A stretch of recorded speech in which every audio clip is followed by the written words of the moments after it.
Hello everyone, आप सभी को आज के इस हिंदी विषय के पाठ्य योजना में एक बार फिर से बहुत बहुत स्वागत है। आज के इस पाठ्य योजना में हम देखेंगे हिंदी विषय की पाठ्य योजना और वो विषय है गद्यांश। तो चलिए दोस्तों शुरू करते हैं आज का पाठ्य योजना।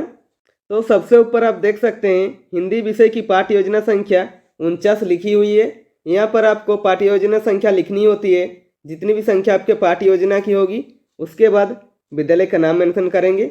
आप जिस विद्यालय में पढ़ाने के लिए जाएंगे उस विद्यालय का नाम यहाँ पर मेंशन करेंगे। उसके बाद है छात्राध्यापक अथवा छात्राध्यापिका का नाम। यदि आप पुरुष हैं तो छात्राध्यापक का नाम लिखेंगे और यदि आप महिला हैं तो छात्राध्यापिका का नाम लिखेंगे। ठीक है। उसके बाद कालांश मेंशन करेंगे। कालांश यानी कि पीरियड। आप जिस पीरियड में पढ़ाने के लिए जाएंगे उस पीरियड के यहाँ पर मेंशन करेंगे। उसके बाद है कक्षा है 9, विषय है हिंदी, प्रकरण है ल्यासा की ओर। ठीक है। उसके बाद है अवधि। अवधि है 45 मिनट। किसी किसी विद्यालय में 35 मिनट या 40 मिनट भी होता है, तो आप अपने विद्यालय के हिसाब से देख लीजिएगा। उसके बाद दिनांक मेंशन करेंगे। यहाँ पर दिनांक इसलिए लिखा जाता है क्योंकि जो भी आपका फाइल चेक करता है फ्यूचर में, तो उन्हें पता चलता है कि आप किस विषय को किस दिन पढ़ाने के लिए गए थे। ठीक है। तो दोस्तों ऐसे बहुत सारी वीडियो पाने के लिए आप इस चैनल को सब्सक्राइब कर लीजिए। और आप किसी भी विषय का लेसन प्लान चाहते हैं तो कमेंट बॉक्स में कमेंट करके ही बता सकते हैं। और इस विषय के अलावा यदि आपको किसी दूसरे विषय की भी लेसन प्लान चाहिए हो तो आप इस चैनल के प्लेलिस्ट में जाकर देख सकते हैं। तो चलिए आगे बढ़ते हैं। उसके बाद आता है सामान्य उद्देश्य। सामान्य उद्देश्य विषय संबंधित होता है, तो यहाँ पर आप हिंदी विषय को ध्यान में रखकर लिखेंगे। सामान्य उद्देश्य में विषय और उप विषय पढ़ाने से बच्चों में किन किन चीज़ों का विकास होगा वो सब इसमें लिखना होता है। इसमें मिनिमम आप 4 से 5 पॉइंट लिख सकते हैं या मैक्सिमम 8 से 10 पॉइंट लिखा जा सकता है। तो देखिए पहला पॉइंट में लिखेंगे छात्रों में मातृभाषा के प्रति रुचि पैदा करना। दूसरा पॉइंट में लिखेंगे छात्रों की रचनात्मक वृत्ति का जागृत करना। तीसरा पॉइंट में लिखेंगे छात्रों के विभिन्न विषयों के ज्ञान की वृद्धि करना। और चौथा पॉइंट में लिखेंगे छात्रों की विचार शक्ति एवं तर्क शक्ति का विकास करना। ठीक है। उसके बाद आता है विशिष्ट उद्देश्य। विशिष्ट उद्देश्य कुछ ऐसे उद्देश्य जो कि टॉपिक से रिलेटेड उद्देश्य होता है, यानी कि छात्र अध्यापक के द्वारा छात्रों को पढ़ाने के बाद छात्रों में क्या क्या बिहेवियर में चेंज आएंगे और उनमें किन किन चीज़ों का विकास होगा, वो सब हमारे विशिष्ट उद्देश्य के अंदर इंक्लूड होते हैं। ठीक है। इसमें मिनिमम आप 3 पॉइंट लिख सकते हैं या मैक्सिमम 4 से 5 पॉइंट लिखा जा सकता है। तो देखिए पहला पॉइंट में लिखेंगे छात्र लेखक राहुल संकृत्यायन के विचार को समझने में सक्षम होंगे। ठीक है। दूसरा पॉइंट में लिखेंगे छात्र इसके माध्यम से लेखक राहुल संकृत्यायन जी के जीवनी से परिचित हो सकेंगे। ठीक है। और तीसरा पॉइंट में लिखेंगे छात्र इस पाठ के माध्यम से तिब्बत की संस्कृति के बारे में जान सकेंगे। ठीक है। उसके बाद लिखेंगे शिक्षण विधि यानी कि टीचिंग मेथड। इसमें शिक्षक कौन कौन सा शिक्षण विधि प्रयोग कर पढ़ा रहे हैं वो यहाँ पर मेंशन करना होता है। तो देखिए व्याख्यान विधि, प्रश्नोत्तर विधि और स्पष्टीकरण विधि इत्यादि। ठीक है। उसके बाद लिखेंगे शिक्षण सहायक सामग्री। इनमें वो सभी सामग्री आते हैं जो शिक्षक पूरे कक्षा यानी पूरे 45 मिनट पढ़ाने के दौरान प्रयोग करता है। जैसे कि देखिए चौक, डस्टर, श्यामपट, पुस्तक, संकेतक और कक्षा उपयोगी सामग्री इत्यादि। ठीक है। उसके बाद लिखेंगे पूर्व ज्ञान। इसमें क्या लिखा हुआ है देखिए छात्र छात्रा तिब्बत देश से जुड़ी बातों का सामान्य जानकारी रखते हैं। ठीक है। उसके बाद आता है प्रस्तावना। प्रस्तावना प्रश्न किसी पाठ्य योजना का महत्वपूर्ण हेडिंग होता है, क्योंकि प्रस्तावना प्रश्न बनाने में सबसे ज़्यादा दिक्कतें आती है। तो प्रस्तावना प्रश्न का फॉर्मेट कैसे होता है देखते हैं। प्रस्तावना प्रश्न का फॉर्मेट 3 कॉलमों से बनता है। पहला कॉलम में लिखेंगे क्रम संख्या, दूसरा कॉलम में लिखेंगे छात्र अध्यापक क्रियाकलाप अथवा छात्र अध्यापिका क्रियाकलाप, और तीसरा कॉलम में लिखेंगे छात्र छात्रा क्रियाकलाप। ठीक है।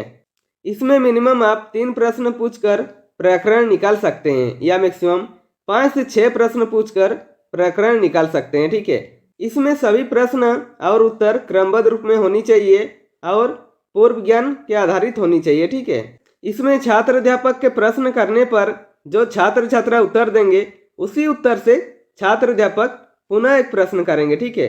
तो देखिए यहाँ पर आपको और अच्छे से समझ में आएगा। क्रम संख्या में वहाँ लिखेंगे छात्र अध्यापक पहला प्रश्न करते हैं, बच्चों हम किस देश में रहते हैं? तो छात्र छात्रा क्या उत्तर देते हैं? उत्तर देते हैं भारत। ठीक है, यहाँ पर देखिए छात्र छात्रा क्या उत्तर दिए?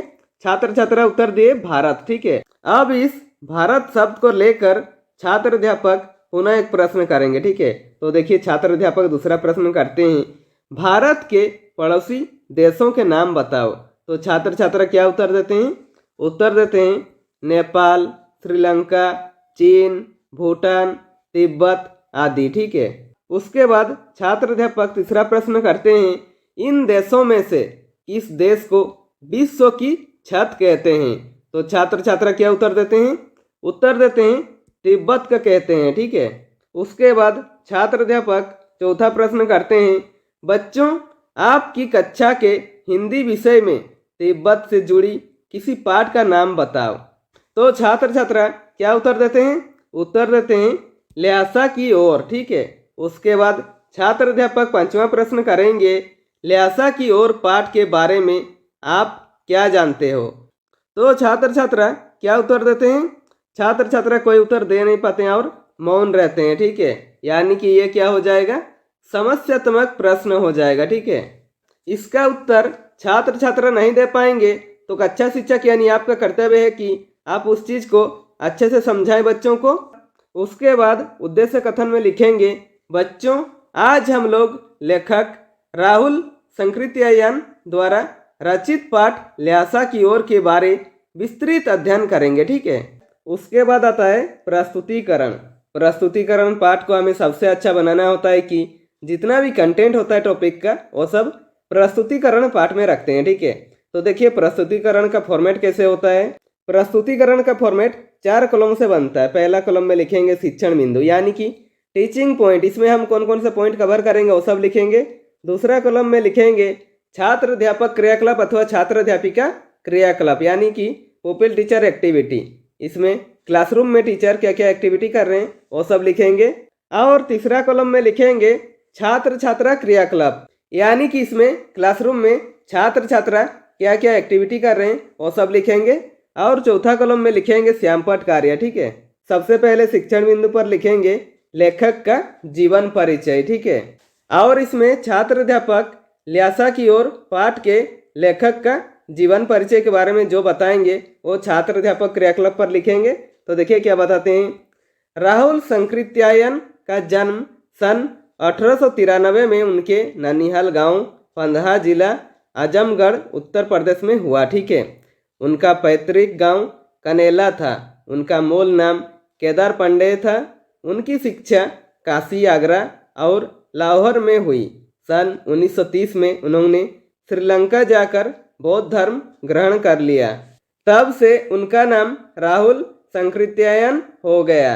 राहुल जी पाली, प्राकृत, अपभ्रंश, तिब्बती, चीनी, जापानी, रूसी सहित अनेक भाषाओं के जानकार थे। उन्हें महापंडित कहा जाता था। सन 1963 में उनका देहांत हो गया। उनकी प्रमुख रचनाएं हैं मेरी जीवन यात्रा, 22वीं सदी, वोल्गा से गंगा, भागो नहीं दुनिया को बदलो, दिमाग की गुलाम, घुमक्कड़ शास्त्र और दर्शन दिग्दर्शन। ठीक है, और छात्र छात्रा क्रियाकलाप पर लिखेंगे। छात्र छात्रा ध्यानपूर्वक सुनेंगे तथा समझेंगे।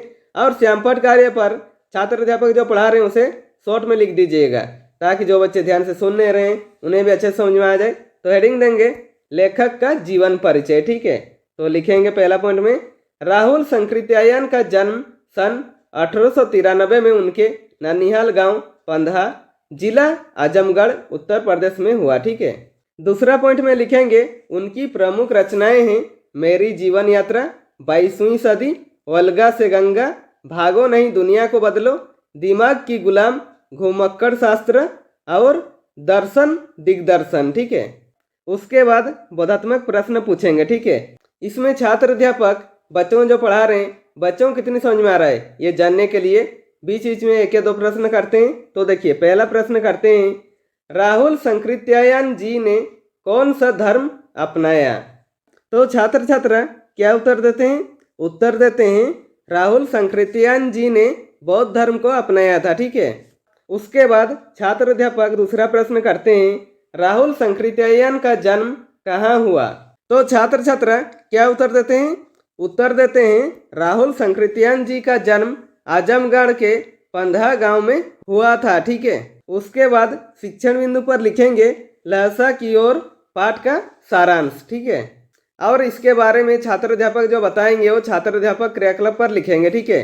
तो देखिए क्या बताते हैं, प्रस्तुत पाठ में राहुल सांकृत्यायन जी ने अपनी पहली तिब्बत यात्रा का वर्णन किया है जो उन्होंने सन 1929 से 1930 में नेपाल के रास्ते में की थी। ठीक है। चूंकि उस समय भारतीयों को तिब्बत यात्रा की अनुमति नहीं थी, इसलिए उन्होंने यह यात्रा एक भिखमंगों के छद्मवेश में की थी। ठीक है। उसके बाद शिक्षण बिंदु पर ल्यासा की ओर पाठ का जो पहला पारा है उसको लिखेंगे। ठीक है। तो देखिए क्या लिखा हुआ है, वह नेपाल से तिब्बत जाने का मुख्य रास्ता है जहाँ किसानों ने अपना बसेरा बना लिया है, वहाँ घर कुछ आबाद दिखाई पड़ते हैं। ठीक है। अब इस पारा को छात्र अध्यापक पढ़ते हुए बच्चों जो समझाएंगे वो छात्र अध्यापक क्रियाकलाप पर लिखेंगे। ठीक है। तो देखिए क्या बताते हैं, यह पाठ के लेखक राहुल सांकृत्यायन जी है। ल्यासा की ओर एक यात्रा वृंता थे जिसमें लेखक ने अपनी पहली तिब्बत यात्रा का वर्णन बहुत शानदार ढंग से किया है। लेखक ने यह यात्रा सन 1929 से 30 में नेपाल के रास्ते की थी, क्योंकि भारत उस समय अंग्रेजों का गुलाम था और भारतीयों को तिब्बत यात्रा में जाने की अनुमति नहीं थी। ठीक है। इसलिए लेखक ने यह यात्रा छद्म वेश धारण कर यानी कि वेश बदल कर की थी। ठीक है। वो अपने असली रूप में न जाकर भिखारी के वेश में तिब्बत यात्रा में गए थे। लेखक ने जब तिब्बत की यात्रा की थी तब फट्टिकलिनपुर का रास्ता नहीं बना था। उस समय नेपाल से तिब्बत जाने का एक ही रास्ता था।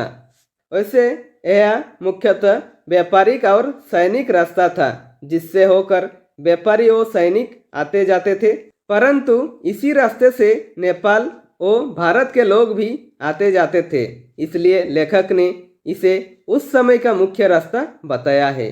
लेखक कहते हैं कि रास्ते में जगह जगह पर चीनी फौजियों की चौकियों और किले बने हुए थे जिनमें कभी चीनी सैनिक रहा करते थे, लेकिन अब वो पूरी तरह से टूट चुके हैं और वीरान भी हैं।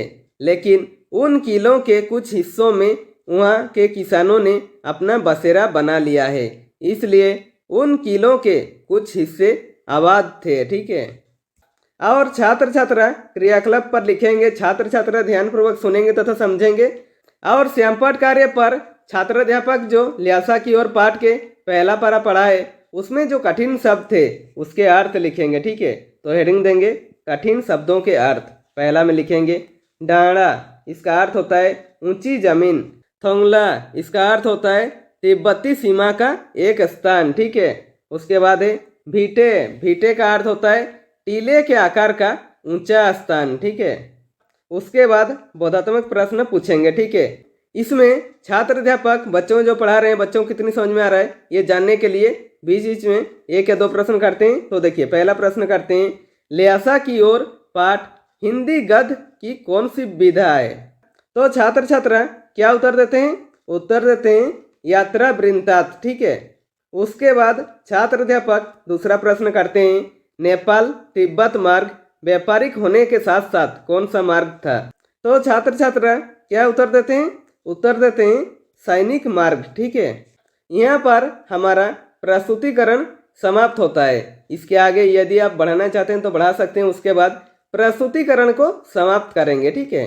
उसके बाद आता है पुनरावृत्ति। इसमें छात्र अध्यापक जो पढ़ा रहे हैं उसे पुनः रिक्रिएशन करेंगे। ठीक है। तो देखिए क्या लिखेंगे, प्रस्तुत पाठ ल्यासा की ओर में लेखक राहुल सांकृत्यायन जी ने अपनी पहली तिब्बत यात्रा का वर्णन किया है जो उन्होंने सन 1929 से 30 में नेपाल के रास्ते में की थी। चूंकि उस समय भारतीयों को तिब्बत यात्रा की अनुमति नहीं थी, इसलिए उन्होंने यह यात्रा एक भिखमंगों के छद्म वेश में की थी। ठीक है। उसके बाद आता है मूल्यांकन। मूल्यांकन शिक्षक केंद्रित होता है, यानी कि शिक्षक अपना तथा छात्रों का भी साथ में मूल्यांकन करते हैं कि जो उन्होंने 45 मिनट का क्लास लिया बच्चों को कितनी समझ में आया, ये जानने के लिए इसमें मिनिमम 1 या 2 प्रश्न करते हैं या मैक्सिमम 3 से 4 प्रश्न कर सकते हैं। तो देखिए पहला प्रश्न करते हैं, लेखक अपनी यात्रा के दौरान कहाँ ठहरे थे। दूसरा प्रश्न करते हैं, लेखक ने ल्हासा जाने का निर्णय क्यों लिया था। उसके बाद आता है गृह कार्य। गृह कार्य पे ऐसे प्रश्न बनाइए कि बच्चों को घर पे जाकर अभ्यास करने का मौका मिले और हमें भी पता चल सके कि बच्चे क्या पढ़ रहे हैं, क्या सीख रहे हैं और अभ्यास के बाद उन्हें क्या डाउट आ रहा है, वो अभ्यास के बाद ही पता चलेगा। इसमें भी मिनिमम 1 या 2 प्रश्न करेंगे या मैक्सिमम 3 से 4 प्रश्न कर सकते हैं। तो देखिए प्रश्न करेंगे, यात्रा वृत्तांत के आधार पर तिब्बत की भौगोलिक स्थिति का सब चित्र प्रस्तुत करें। वहाँ की स्थिति आपके राज्य या शहर से किस प्रकार भिन्न है। तो दोस्तों इसी के साथ हमारा आज का लेसन प्लान कंप्लीट होता है। यदि वीडियो पसंद आए तो लाइक कीजिए और ऐसे ही बेहतर वीडियो पाने के लिए आप इस चैनल को सब्सक्राइब कर दीजिए और बेल आइकन को दबा दीजिए ताकि मेरे सारे वीडियो आप तक पहुंचती रहेगी। और हो सके कैसे लगी वीडियो कमेंट बॉक्स में कमेंट करके ही बता सकते हैं।